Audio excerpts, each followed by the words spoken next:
Welcome back to Good Morning Tobago here on Tobago Updates Television. I am Adanna Combie, and we're going to begin conversations this morning in studio. We're speaking with none other than Mr. Anthony James, an activist, and we're speaking primarily this morning about something that is very important and relevant to all of us in this Trinidad and Tobago space.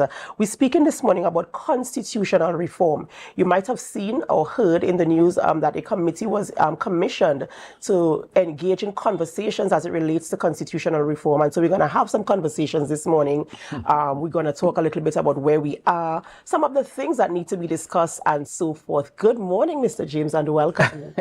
Very pleasant morning to you, and very pleasant morning to Tobago. And indeed, these are interesting times because I raised this issue, this very constitutional reform issue, back in 1998, and really started on an active campaign in 2000. And the constitutional reform I reference particularly has to do with Tobago and the form of Tobago, the state or the status of Tobago. That form must change. And so when I say constitutional reform, I'm referring to the form that Tobago is under the jurisdiction of Trinidad, and within the jurisdiction of Tobago. Tobago is under bondage. Tobagonians and Tobago are not free. And we are not sovereign, and we need to be sovereign. If that form doesn't change, then constitutional reform does not apply to Tobago. So that in raising Tobago to the level or to the form that Tobago needs to be in, it will also mean that the relationship between Tobago and Trinidad changes. When you say sovereignty for Tobago, what does that look like? Beautiful, right? So right now, as we know, Tobago is housed in the Trinidad Constitution in an act. And automatically it tells you that we are not sovereign. Sovereignty means that you have your own state. You can't be free or sovereign if you don't have your own state. Having your own state means that you have a head of state. The state must have a head. If you have your own house, the household must have a head. There must be a head of household. Even in the Church of God, that is so. Christ is accountable to God. God is in charge. And then you have Christ, and then you have the husband, as the scripture says, followed by the wife. There must be structure. And there is that sovereignty there. The constitutional construct of the Trinidad Constitution, and because that is what it really is, the Trinidad Constitution. And Tobago, just like other jurisdictions in Trinidad, Tobago is a part of that.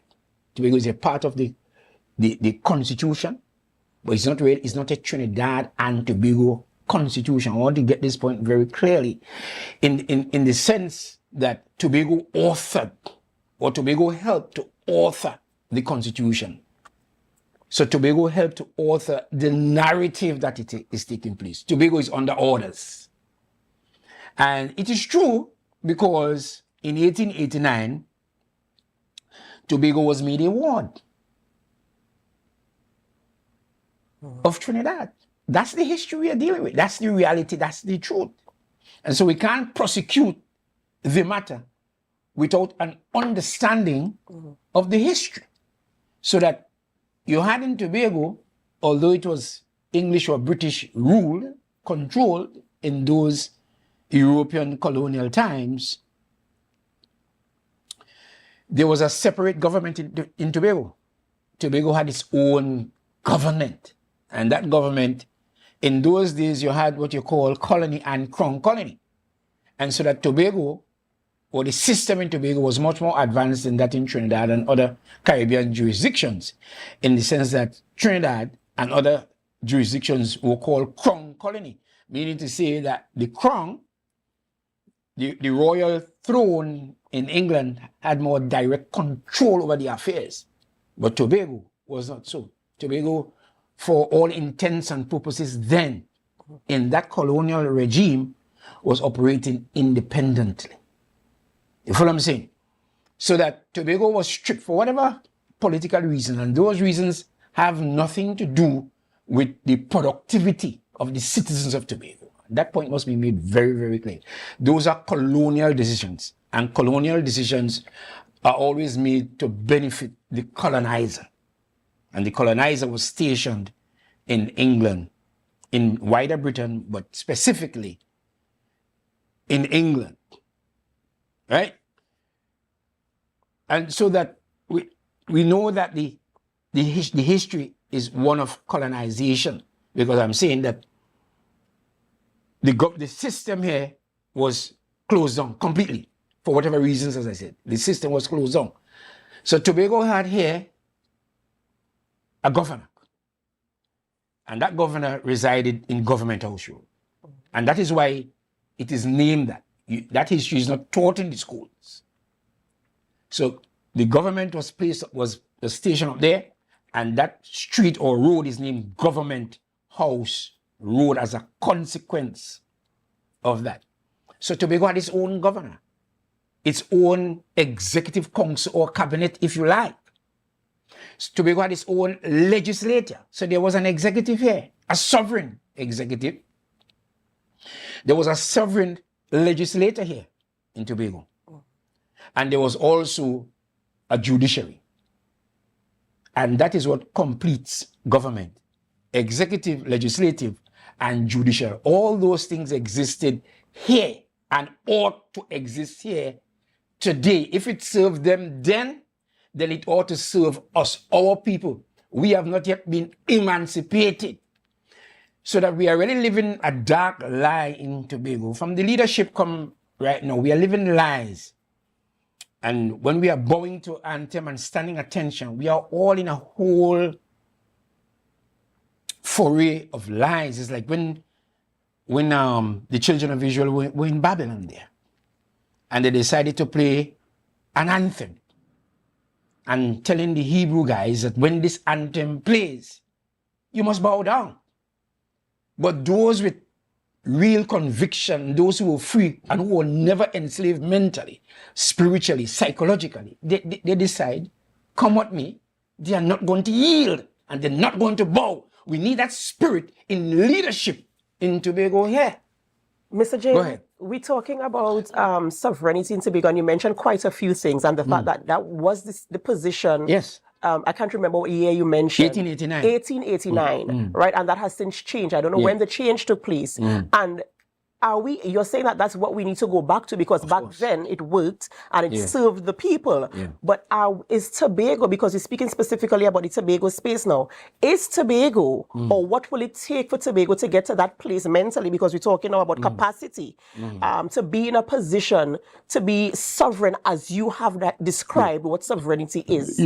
Well, sovereignty is really your natural state. That's the way God created us. He gave every man, woman, every being that he created, actually, he gave each his or her own mind. And your mind is what's supposed to regulate you. You can't have another mind regulating you. And so that all the minds in Tobago collectively ought to be deciding the story of Tobago. That's natural, unquestionable. Nobody should question that. It has nothing to do. People always raise the question. It's a devilish question, right? It's a devilish idea. Can you use your own mind?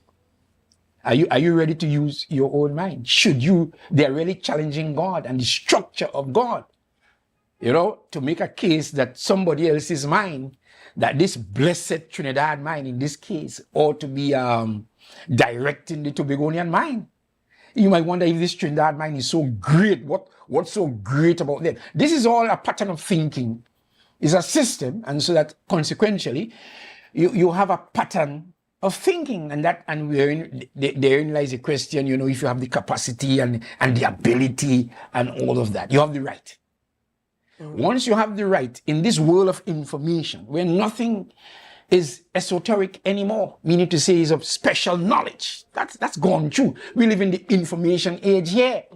I know that most Tobagonians, we all grew up in the church of God as well, where we are taught that I can do all things through Jesus Christ who strengthens us. In fact, we ought not to do anything outside of Jesus Christ. We ought to be doing everything, so that therefore we are really denying the faith. Really, yeah. We are living in a contradiction. We have lost our way. And what is that thing that will bring us back to that way that we're speaking about now, to get us to the position that you're saying this is what Tobago needs, and this is what Tobago deserves, and this is the right of Tobago to be sovereign? Yeah, we can't accomplish anything without sovereignty. We can't. And so that all the constitutional reform talk going on, substantially, people, we understand subconsciously that something is wrong. We know that. We know that we are being oppressed. We know that. And we know that something is wrong. But to put our finger on the exact point, and then to construct a structure thereafter to free us, that's where the issue, people are having trouble now to determine this solution. And then we have been taught, actually, by propaganda, that we should not be using our own mind. Our mind in Tobago ought not to be free, because they call that freedom independence. And somehow a case has been made that you ought not to be independent. But if you are not independent, it means that you are dependent. And I can't see for the life of me how you being dependent could be superior to being not dependent. But we call not dependent in English, we use little prefixes and so on to flip the meaning of words. So the real word there is not really independent. The real word is dependent. And we want to cause the opposite of that, because we know that dependency cannot be the ideal thing. So to flip that word in English, we say, well, you're not. But not dependent is not a word, so they call it independent. That's all. And what it means, it doesn't mean that you're on your own in the world. There's no nation in the world that is on their own. In fact, Europe is so heavily dependent on Africa, whether we like it or not. Europe, in fact, the president of France addressed the nation a few nights ago, and he's claiming that Europe will die. What he really means to say is, without the resources of Africa, Europe will die. The life that they now live, they won't know it. And so in that sense, what God really designed is to have independent people and nations. Independent, free people and nations interacting together. So when Tobago, you follow what I'm saying? Yeah. So when Tobago gets to this place of sovereignty, as you're talking about, independence from Trinidad, you're saying that Europe is heavily dependent on the resources of another continent. Yes. When Tobago, or should Tobago tomorrow become that sovereign, sovereign nation, yeah.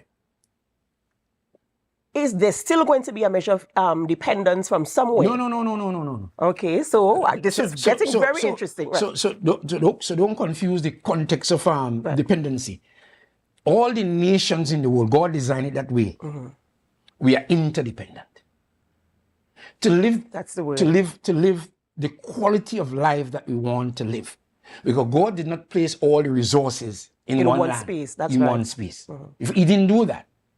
So even years ago, when Israel were in the land of Canaan, they were in the land of Canaan, and they ran out of bread.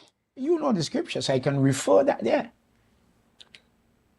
So what they did, Jacob sent his sons, and they walked into Egypt to get bread, and reach upon their sibling down there who they didn't remember. And because of the wisdom of God down there, we had the 7 lean years and the 7 fat years and so on. And so that it was always the case that nations interacted with each other. It happens even within a local space. In one family doesn't have all the talent. God didn't design it that way. We all come with different gifts, different blessings. But my blessing, surely, is no reason for me to reign over you. Because there's one mediator between man and God. It's Christ Jesus. You can't have another nation fitting themselves inside there. We are accountable to God directly. We are accountable to God, to Jesus Christ directly, and to no other entities. What is going on here is devilism that is going on here between Tobago and Trinidad, posing.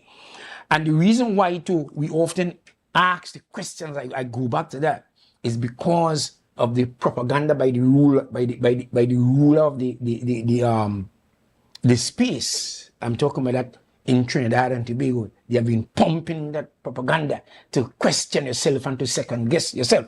But the truth is, the truth of the matter is, where resources concerned, if you really move out the layers and really go into it, you will find really that actually Trinidad has been living off Tobago. And they have been depending on, and they wish it could. They are literally afraid. Listen to me. They are literally afraid of losing Tobago. They are literally, folks, afraid not of losing the human resources, even though they have benefited a lot from our resources. You know? Because if you go back into history again, especially in the public sector down there, it has been Tobagonians running that space, Tobagonian human resources. But more so, in terms of the natural resources, where Tobago is laden with gas and oil. That's an absolute proven fact. And with a population of 60, 70,000 people in Tobago, if all that resources should now become available to such a small population, do the math. Do the math. So we have no reason to fear. It's just that the minds are warped. You with me? I'm with you. And this is a good place to take a quick break because the conversation is getting very interesting and I sense your passion for this. We're speaking with Mr. Anthony James, an activist for Tobago affairs and things that happen in and around Tobago and affect Tobago. And we're talking about constitutional reform and his idea, his perspective on what it should look like and how it should impact Tobago. So ladies and gentlemen, we're asking that you stay with us as we continue this conversation. And while you stay, of course, invite your friends and share the live. Share the live. Share the live. We'll be right back. The energy filled the sky. Welcome back to Good Morning Tobago here on Tobago Updates Television. I am Adanna Combie and we continue conversations this morning in studio with Mr. Anthony James, Tobago activist, as we have conversations as it relates to constitutional reform and what it means for the Tobago space. And of course, the conversation got very passionate before we went to our break, and so we want to continue where we left off before we went to our break. So that and thanks for having me. Of course. You know. So that we are now hearing that advisory committee on constitutional reform has been set up, and of course is going to spark interest in Tobago because Trinidadians are not really so much interested in that because it doesn't really affect them. They're already free, you see. So Tobagonians are more interested in constitutional reform and hoping that something great, something just and fair can come out of it. And I would say, let me hasten to say, that we are now hearing that, right? It just pop up again. God is in charge of this. And it is God who has done that. The men who are doing it now in Trinidad, whose heart God would have put it into, and it's God who put it into their heart, because he has his own plan. Their intention is not to bless Tobago. Their intention is not to construct a free Tobago. And it is not their responsibility either. The responsibility to construct a free Tobago is firstly God's, and secondarily Tobagonians. That is our responsibility. And if we don't construct it, then it is not self-government. Earlier in the conversation, you spoke about the resources that Tobago has, a wealth of resources that reside right here in Tobago, and the fact that Trinidad has benefited from the resources. Some would argue that Tobago has also benefited from resources in Trinidad. What is your position on that, and how would you measure in terms of who really benefited more here, and the fact that, as you're saying, that Trinidad does not want to let Tobago go? Well, but it is clear in all the arguments, and even what has gone into the bill, and the arguments, and when Tobagonians appear before the Joint Select Committee. You know, I just forgot something. I was to work with the Constitution, you know. I was to work with the Constitution. I was planning to work with the Constitution, because the Constitution that they are planning is already finishing. That committee going around is all rubber talk and so on, you know. Mr. Manning, back preceding the election of 2010, that the UNC dominated People's Partnership won 29-12, as the case may be. Mr. Manning had already prepared the Constitution, and it's a Trinidad Constitution. And the only thing written in that Constitution concerning Tobago is to be prescribed. To be prescribed. But Trinidad is already finished with the structure. I'm quite confident in my mind that what is going on with Dr. Rory right now, but God is playing with him. What is going on with him now is that what Mr. Manning wanted to achieve. Mr. Manning wanted to achieve becoming the first executive president, because people want to do away with the ceremonial, what they call the ceremonial president, right? So that Mr. Manning was going to go to bed tonight as prime minister and going to wake up tomorrow as president, and that is what is going on there. The other key element of the constitutional reform is to bring the local government, the 14 local government bodies in Trinidad, up to the level of the Tobago House of Assembly. If that happens, and Tobago remains in the position it is, in the form, being a ward of Trinidad, well, Tobago has sunk even further down, because there's one electorate in Trinidad, the electorate that is going to vote in the local government. I want people to focus here. The electorate that is going to vote in the local government bodies in Trinidad is the same electorate that is going to vote in their national government. Not us, it's theirs. It's their national government. So if the local government bodies and the Tobago House Assembly are on the same level, now when those 15 now, because I'm calling Tobago, I'm likening Tobago to that, 15 local government bodies now, when they prevail upon the national government is more likely to attend to the needs of those in Trinidad, because it's the electorate that voted in the local is the same that voted in the national. And what it means, therefore, that electorate has more power. So the electorate that can remove them from office, that's the electorate that they're going to see about. They are also arguing in Trinidad down there that their population is much bigger in the local government bodies. And in some of the villages in Trinidad, the population bigger than here. And so why should we be getting all that money? Because they don't see us as being a people of a nation. What I'm hearing here, based on what you're talking about, what I'm hearing here is a very high level of discrimination. And are you saying that this is what the case is? This is in fact the reality. This is in fact the reality. What is happening? You don't have many minds like minds in this space, and as often to speaking to clear away all the webs, all the cobwebs of ignorance and so on. You don't really have that. But that is what they have planned. But I'm saying God is involved in all of this. No flesh really can free Tobago. It is God, and I really want to say it, because I really want to give him all the glory, because I'm telling you, he's the captain and bishop of our destiny, of our souls, and of our destiny. It is he. I'll tell you this. When I started in 1998,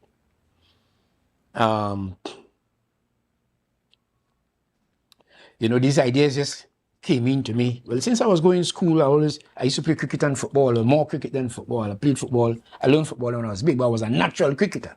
Grew up with that. And nobody here could make it. Nobody here can make it. What do we have to show? You see this man there? But he was real good, boy. You see that fella? He was real good. but we have nothing to show. Trinidad, you could see Brian Lab, Augustine Luke. There are people to call on, Larry Gomes, as the case may be. There are people. Dwight York went through severe discrimination in Trinidad back in 1989 down there, playing for them down there. The best footballer was November the 19th, 1989, was Dwight York. And customarily, Gary Cummings, the coach, took him off. Every game he's coming off around the 65th, 67th minute. It is bound to break you. You know that you're coming off. You're just going back. Because you're at half time, you just went on back. But the change he's going to make, Dwight York comes off. But on that particular day when they were trying to qualify for the World Cup, you had Dwight York and Brian Williams on the right. And they were the best two players for those who live long like me and following it, who understood. Dwight York was already the best footballer in the Caribbean and in CONCACAF. But they didn't see that at all. It's a whole, and when you give people power over what you think they're going to do, you deal with human nature here. But let me get back to the point. So we know it's discrimination. So that I started talking about constitutional reform. Well, we all know it was 34-2 then. Who wins Trinidad, therefore, controls Tobago. And Trinidad controls every cent. I'm talking about money here. Let me tell you this. Every public and private cent that circulates, generates in Trinidad and Tobago is controlled by that system. Every single cent or dollar belongs to them.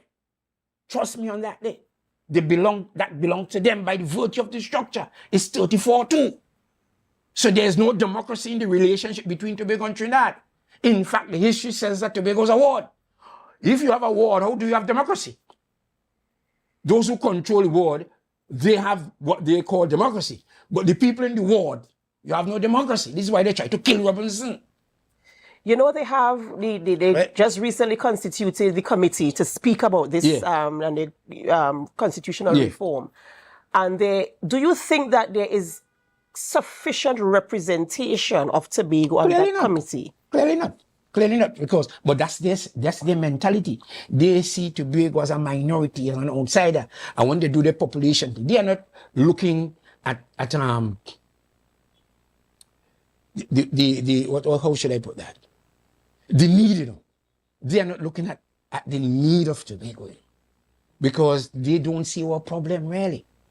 We are living in our bodies here. So we know our problem. They are not concerned about that. And in fact, they really can't in a sense because they can't come into our experience. They are not experiencing what we experience. And in their mind, with all the war propaganda over the years, they don't really see us as a people having our own national aspirations. They don't really see that, right? So I was saying, so back there in 1998, I started to prosecute the system. Then in 1999, I started to dream. And in one of those dreams, I dream tonight, then dream tomorrow night. That's what was going on with me there. One time one of the dreams I remember, because I was with Dr. Winston Murray, and Dr. Winston Murray is critical to what is going on. I learned a lot from him, trust me. I learned a lot from that gentleman.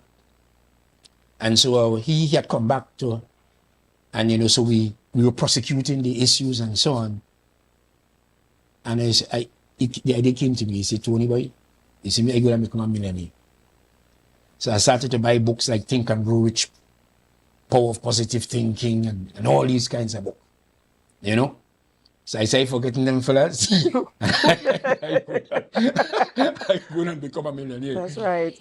And that night, that same time day, when I go to bed, I was driving my car from Zanil in Belgarden. And I was driving my car around to Bad Rock. I had a green Mazda at the time.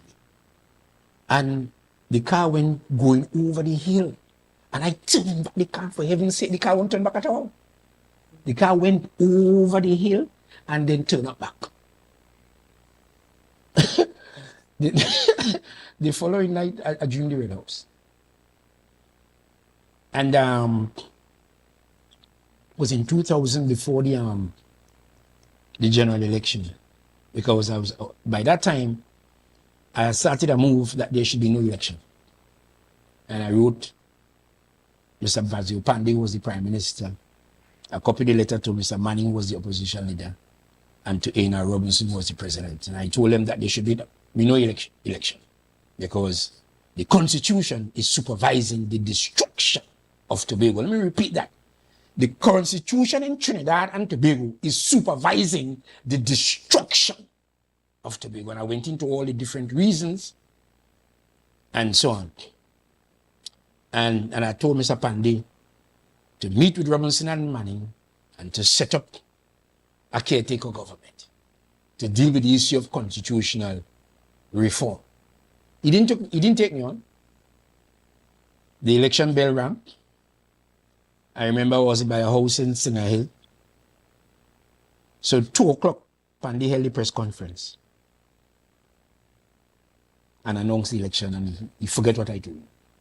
The following night, God gave me a dream and told me all the things that will unfold in Trinidad and Tobago. This was the dream. I give you the key points of the dream. PNM win the election in Trinidad by 1 seat. That came down in a mystery. With the solution, the real revelation, when it come down, the UNC won 19 and the PNM had 16, and the NAR hold on to the Tobago East seat with Nathaniel Moore, who we call Bonati. And then now you had the issue of the false declarations by Gypsy and Chitan. PNM really win the election in Trinidad. And I wondered for years why God said Trinidad. He didn't say Trinidad and Tobago. I want people to understand this here. God is seeing the state here as Trinidad. Tobago is just simply a word inside of that. And it's only geography why our name is being mentioned. But this state, for all intents and purposes, is a Trinidad state. So the election really ended up 1817-1. Because that's in the spirit there where God knows the truth. Because by the rules, Gypsy and Chitan of the UNC filed false declarations. So the PNM really won the election 1871. And then the next blow, the dream says, Robinson informed Pandey that he cannot be Prime Minister again. That happened. And I even went and told Mr. Robinson before, because I met with him twice. And the last part of the dream says, there was constitutional reform. And that is what is playing out here. And it's a constitutional reform to bless Tobago. God is the one who started the process, and he's the one who's going to finish the process. And I'm telling you the reform that we need, because the form must change. Tobago must move from bondage to freedom, from lack of sovereignty to sovereignty. God is dealing with this. God has placed all the resources that we need. And in this world, all the resources for that, and God has his own will and purpose. We don't know exactly what it is. And so that God will deliver Tobago, and the relationship will be a confederal one. It's the only one that could happen. Where Tobago is a state, Trinidad is a state. There's no central government between Tobago and Trinidad. We don't need it. It exists in the Caribbean countries right now, in the OECS, where you have several states there. Each has its own prime minister, head of state. They are playing their sports by themselves, and their people are thriving. Tobago and Trinidad cannot hold into the same state, cannot hold into the same constitution. Trinidad has 1.4 million people. We have a few thousands. We are going to be dwarfed. We are going to be discriminated. It can't work. I've thought of these things years ago. I've thought them out. It can't. We and Tobago and Trinidad cannot exist in the same house. The things, responsibilities that we own together, we set up committees, mutual committees to deal with mutual responsibilities. But you determine the priorities, we determine yours. We share the same currency, as the case may be. But you are free, and I am free. It cannot be constructed no other way. Ladies and gentlemen, we're speaking with Mr. Anthony James, activist for Tobago issues and Tobago affairs, and we're talking about constitutional reform. Interesting conversations there about some dreams that he is saying is now rolling out here, and we're going to continue the conversation. I'm asking that you stay with us because the conversation is going to get even more interesting before we wrap this morning. And as you stay with us, we invite you to share the live, share the live, share the live. We'll be right back. Welcome back to Good Morning Tobago. I am Adanna Combie, and we continue conversations, yes, with Mr. Anthony James, Tobago activist. We're talking constitutional reform. And when we took our break, we were talking about having mutual committees to discuss things as it relates to Trinidad and Tobago, and the fact that we will separate you. I respond to the things that are affecting the Tobago space, and Trinidad deal with the things that is affecting the Trinidad space. We remain carrying the same currency, and I'm trying to, in my mind, yes, I'm trying to figure out what do you mean by this and how is this going to work? Right, but it's nothing new because in the European Union, that is what it operates in the European Union, right? So we know that Britain pulled out, and they never gave up the pound. That's a power thing with them. But France, Spain, Belgium, Italy, all those Schengen countries, as they call them, they use a Schengen passport, right? So that they all play the sports, they all have they play the sport separately, independently of each other. They have their own, states and governments, and so on, and they're operating, they're working beautifully, but they come together for mutual interests. But the thing about it is that they are all different countries. Yes, they're under one union, but they are different countries. Definitely. But Trinidad and Tobago is... not one country. Tobago was made a war. Okay. Tobago did not cease being a country in 1889. Tobago did not cease being a country because what's really the definition of a country? A country is not necessarily a state. And a nation is not necessarily a state. You feel what I'm saying? A nation really is a family of people. Right? So that so you have that going on there, but they share the same currency, the euro dollar. But they're all making their own rules internally in their own country with their own head of state. And Europe is not a state. But Europe has one currency. Yeah? So it's nothing new. So we're not reinventing anything. Of course, we can put our own, idiosyncrasies, our own thoughts, our own peculiarities into what we need here. In the OECS countries, right here in the Caribbean, you have the EC dollar, which is stronger than the dollar of Trinidad. Correct. Right? And they operate, so they have the same system going on. So they all poured money into Liat. I don't know where Liat is going now. But that's the airline. But they are coming together for mutual interest. There's nothing wrong. That's how the world was intended to run. And when Jesus Christ returns, which is not too long again, to run the world, that is how the world will be run. It will be a confederation. Under him, of course. But no nation, every vine, the scripture says, shall sit on his own fig tree, I can't remember the exact wording itself. But every top must sit on his own bottom. Trinidad was not appointed to ruin the lives of Tobago. They can't even run their own country down there. It is overridden with crime. And that's the culture now. And it is seeping into Tobago, yeah. And I desperately want to see Tobago come back to a culture of cleanliness. And I say that, meaning to say, corruption must be eradicated from all institutions of Tobago. We ought not to be copying the institutions of Trinidad. That was going on is that when the scripture says the world has been drunk by the wrath of the fornication of Babylon, mystery Babylon, which is America. It has drunken the whole and forcing people into Satanism, of transgenderism and all kind of nonsense. And the world has drunk from the wine, the wrath of the wine of their fornication.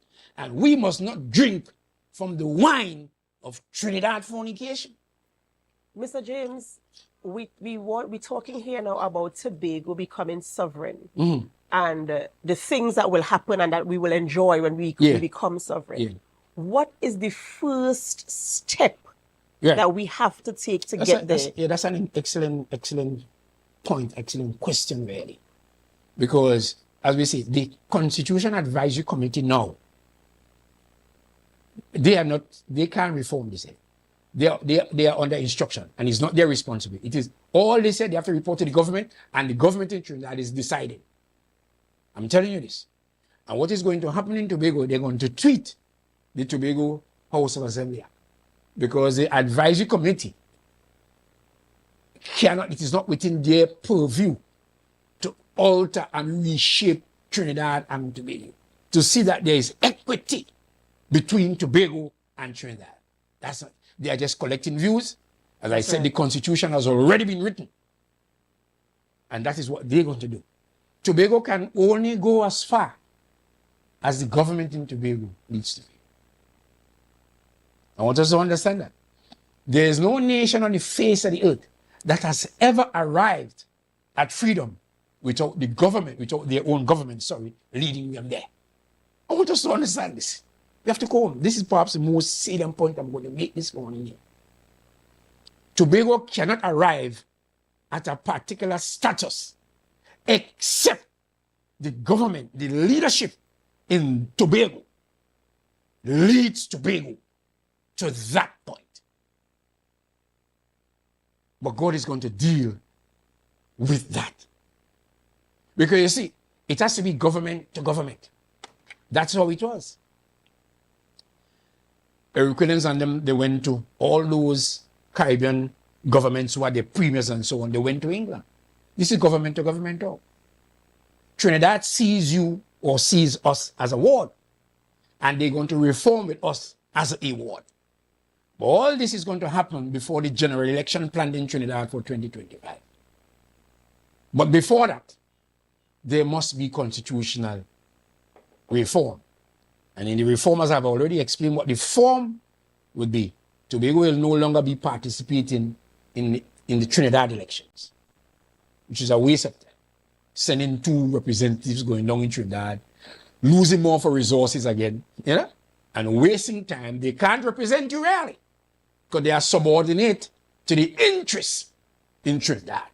If what I'm saying, don't get it's pointless, it's useless. So we're going to have our own general elections. They have their own general elections. And we enter into a new dispensation. All this is happening before the next scheduled general election. So we better wake up here in Tobago, smell the coffee, because God is on the move now. He has whether we're ready or not, this is where He's taken us. Ladies and gentlemen, we've been having conversations with Mr. Anthony James this morning, Tobago activist, talking about constitutional reform, raising some very interesting and salient points this morning as we move towards what he says that Tobago needs to be sovereign and separate from Trinidad, managing the affairs of Tobago and maximizing from the benefits of the resources that reside here in Tobago. It's unfortunate we don't have any more time to continue this conversation. Maybe, perhaps, I don't know, we can have, a part 2 of this conversation as we get more information, get more into the history and into where your mind is in terms of how do we get into that place, talking about the government of Tobago having to lead us into that place of sovereignty. So we thank you so much for being on the show this morning and for bringing that information to us, a very engaging conversation, information coming to light here today. And we thank you so much, viewers, for staying with us, and even for the comments that you've been bringing on the live. We thank you so much, and we do hope to see you again as we continue programming each and every weekday. Thank you very much, and do have a great day.